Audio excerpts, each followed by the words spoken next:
Guys, magandang araw po. Narito po ang ating kaibigan. Ni-request po natin kasi marami pong nagpaabot po sa atin ngayon dahil po ay napakalakas talaga yung bagyo, no? Sinabi po ng ating kaibigan noon na nag-iba at may nabubuong kalamidad sa dagat. Ito po yung Tino pala ang umatake po ngayon doon sa Cebu at saka doon sa Eastern Samar. Sa lahat po ng nag-comment dyan na nagagalit sa kaibigan natin, no?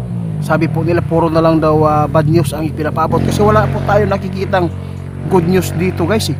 Kaya hindi po makapagpapaabot si kaibigan. Ang nag-comment nito, sasagutin lang po ng ating kaibigan. Yun po. Sabi ng ating kaibigan, wala naman talaga ako nakitang good news po dito sa panahon ninyo. Sabi po ng ating kaibigan, krimen, korupsyon, no? Kung meron mga good news yung mga tao na binigyan ng Panginoon ng magandang pangangatawan, yung kalusugan natin, yun po ang tandaan natin, yun po ang laging good news, yun po. Pero hindi naman po pwede natin ipaabot yan kasi alam po natin yung sarili po nating pamilya kung ano po ang ating kalagayan. Kaya ito po ang request nyo, guys, na itanong sa ating kaibigan kung mayroon pa bang kasunod nitong bagyo, mayroon pa bang kalamidad. Kaibigan, gusto kong kumustahin po kayo. Kumusta po ang bansa ng Pilipinas? May kasunod pa ba itong bagyo nito? May kasunod pa bang kalamidad? Sos! Guys, sa lahat po na makapanood, mag-ingat kayo, ha, kasi yung bagyong Tino ay napakalakas din. Hindi po natin alam, no, na may lindol daw na kasunod nito, sabi ng ating kaibigan. At saka yung bagyo, guys, mayroon pa tayong masagupang bagyo, 6 na bagyo na, no? Grabe, kaibigan. Oh, ito po ang sabi ng ating kaibigan. Sa totoo lang, nakikita talaga namin na napakarami pang mga kalamidad na masasagupa ninyo. Ngayon po, may mga lugar ngayon na sobrang init, guys, kaya mag-ingat po tayo.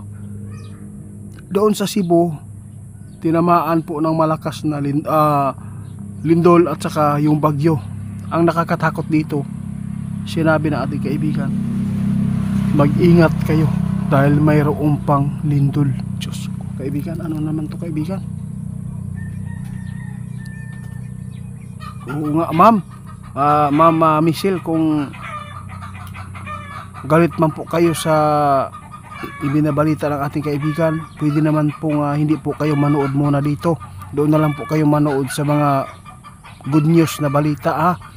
Kasi yung mga good news po, gawa-gawa lang po nila yun. Kasi sabi ng iba, si Tatay Digong makalabas na. Ang iba nagsasabi, si Digong ay mabubulok na doon. Oo. Kaya nasa inyo lang po ang paniniwala kung saan po ang inyong gustong panoorin, kung ang kaibigan po ba natin o yung mga taong gumagawa lang po ng hindi maganda sa kapwa kaibigan. Oo nga, hindi kami namimilit. Kung ayaw po daw ninyong maniniwala at manonood, wala pong problema. Basta sa amin, gagawin po namin ang lahat na makapagbigay kami ng babala. Tama po, kaibigan.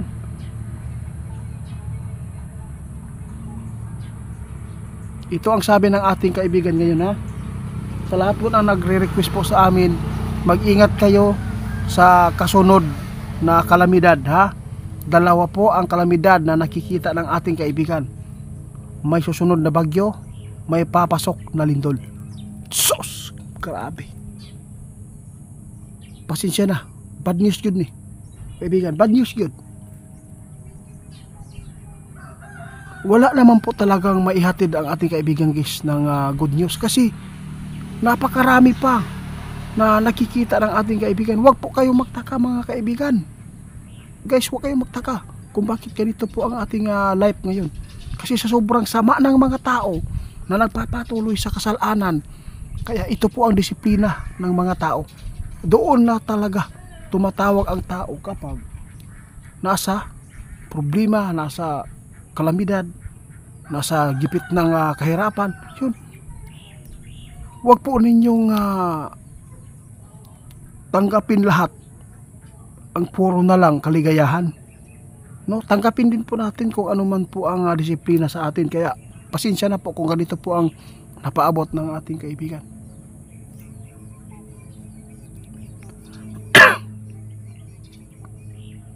Ito po ang tandaan ninyo. Sa totoo lang guys, sabi ng ating kaibigan, sana hindi kayo magsawa. Dahil po napakarami pang bad news na nakikita ng ating kaibigan. Hindi lang po dito sa ating bansa. Mayroon pang magaganap po na marami pang mga Pilipino na magsakripisyo po ang kanilang buhay dito. Doon sa ibang bansa ngayon guys, mayroon nakikita si kaibigan na naman po na nabuong kalamidad doon. Kaya sa lahat po ng makapanood sa amin, it's up to you na lang po kung magugustuhan po ninyo yung mga balita ng ating kaibigan ng mga bad news. Kasi wala naman talagang naitala ngayon na good news po dito. Korupsyon, lahat, aksidente, krimen, grabe. Kaibigan, salamat po sa mga babala ha. Kahit po ay pinapaabutan kayo ng hindi maganda, pero nagpapatuloy pa rin kayo sa paglapit sa akin at sa pagpapaabot sa mga mangyayari dito guys. Tandaan ninyo, may susunod pa, dalawang kalamidad dito, may lindol at bagyo.